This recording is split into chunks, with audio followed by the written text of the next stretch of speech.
Gove grilled on selling UK fishing downriver with hugely disappointing Brexit deal. Michael Gove hit back at claims the Brexit deal has left the British fishing industry fuming as he argued the government managed to force the EU down from a much worse outcome. Michael Gove has defended the UK government against claims that the Brexit deal has sparked a huge amount of disappointment in the fishing sector.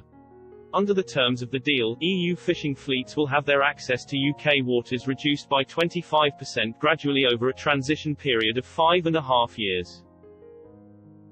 Sky News host Stephen Dixon confronted Mr. Gove about furious reactions from industry officials like the National Federation of Fishermen's Organisations (NFFO) Chief Executive Barry Dess, who said fishermen had been sacrificed. Mr. Dixon said, "The fishing industry was actually a key factor in pushing for Brexit. We know that the fishing industry were very pro-Brexit. You're from a fishing family. You've got a vested interest in all of this. There does seem to be a huge amount of disappointment in the fishing sector that you've, as they see it, sold them down the river, to an extent." Mr. Gove replied, "I do sympathize with the people in the fishing sector because life in the common fisheries policy has been very, very difficult. But we're out of the common fisheries policy now. It is the case that under this deal we increase our amount of fish in our own waters that we can catch. Beforehand we could only catch about half of the value of the fish in our waters. Now we can go on to catch 2/3, and, indeed, in 5 years' time we can go on to catch even more."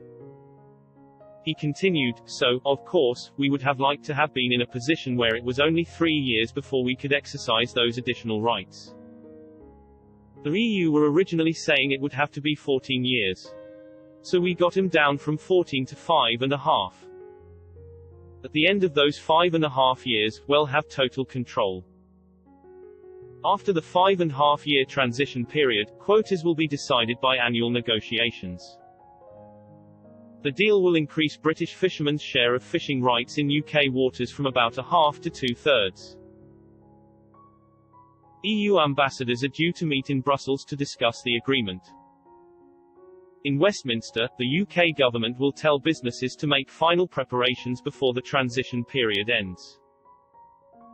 On December 30th, Parliament is expected to approve the deal before it kicks in on December 31st.